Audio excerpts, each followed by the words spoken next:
Nama aku Mainina Deliasari. Aku mahasiswa baru dari Universitas Kristen Satya dari Fakultas Ilmu Sosial dan Komunikasi.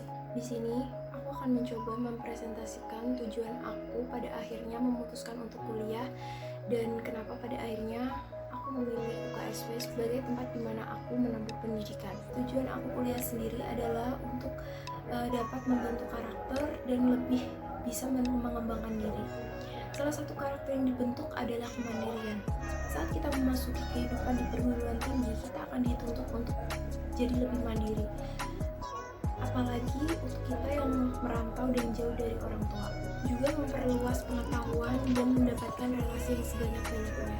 Ada bermacam-macam materi kuliah yang menambah ilmu kita. Bukan hanya di dalam kelas kita memperoleh ilmu, tetapi di luar jam kuliah kita juga bisa belajar banyak hal. Di perguruan tinggi manapun pastinya kita akan berhubungan dengan banyak sekali orang dari berbagai suku, bangsa, ras, dan agama. Lalu memperluas peluang kerja. Tentu banyak juga lulusan perguruan tinggi yang sulit mendapatkan pekerjaan. Maka dari itu juga kita juga harus mempertimbangkan aspek-aspek lainnya dan mencari pengalaman-pengalaman baru. Lalu alasan kenapa pada akhirnya saya memutuskan menempuh pendidikan di UKSW adalah seperti yang kita tahu, Universitas Satya merupakan kampus terbaik di Jawa Tengah dengan predikat nomor 1 dan menduduki peringkat ke-36 di seluruh Indonesia. Di dunia kerja tidak jarang juga akreditasi universitas dipertanyakan. Juga untuk memperluas relasi, buat saya UKSW adalah pilihan yang tepat pula. Mahasiswa dari berbagai daerah dari Sabang sampai Merauke menempuh pendidikan di sini. Oleh karena itu, kampus ini dijuluki Kampus Indonesia Mini. Menurut saya, apapun mimpi atau tujuan kita, asal mau untuk mencoba dan berjuang itu mungkin saja terjadi. Lalu selanjutnya mengapa saya ingin kuliah? Tentu jawabannya adalah mencapai tujuan saya di awal tadi.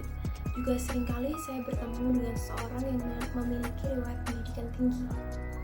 Mendengar tutur kata dan bahasanya sangat terlihat bahwa beliau orang berpendidikan. Itu membuat saya ingin seperti itu. Memang dalam bertutur kata atau berperilaku bisa dipelajari di mana saja. Tapi menurut saya, pengalaman dan pembelajaran yang akan saya peroleh di perkuliahan juga akan sangat membantu saya untuk bertutur kata dan bahasa yang baik. Lalu, apa yang terjadi kalau saya tidak kuliah? Pertanyaan menarik. Mungkin kalau saya tidak berkuliah, relasi saya akan lebih sempit. Pengalaman yang saya dapat juga mungkin tidak akan sebanyak jika saya kuliah. Dan apakah tujuan dan harapan saya terjawab dalam perkuliahan ini? Mungkin belum semua terjawab. Tapi beberapa hal iya. Kalau saya ditanya untuk kuliah ideal menurut saya sendiri itu apa? Gimana ya? Menurut angan-angan saya, sebagai mahasiswa baru yang belum punya pengalaman di dunia perkuliahan, kuliah yang ideal itu ya yang gak kabur-kaburan pas kelas, terus yang lulus tepat waktu juga sih. Saya hanya mengamati dari orang-orang di sekitar saya yang sudah melewati dunia perkuliahan, bagaimana mereka menjalani dan beraktivitas di perkuliahan. Mereka menjalani kuliah dengan sewajarnya, mengikuti aturan kampus yang ada dan melaksanakan tugas-tugas yang diberikan. Yang membuat saya yakin bisa menjalani kuliah ideal yang sebagaimana saya definisikan itu, keyakinan saya pada diri saya sendiri yang paling utama. Saya punya keinginan dan tujuan yang harus saya capai. Saya rasa keyakinan saya juga sangat relevan dengan konsep dan tujuan yang saya sampaikan tadi.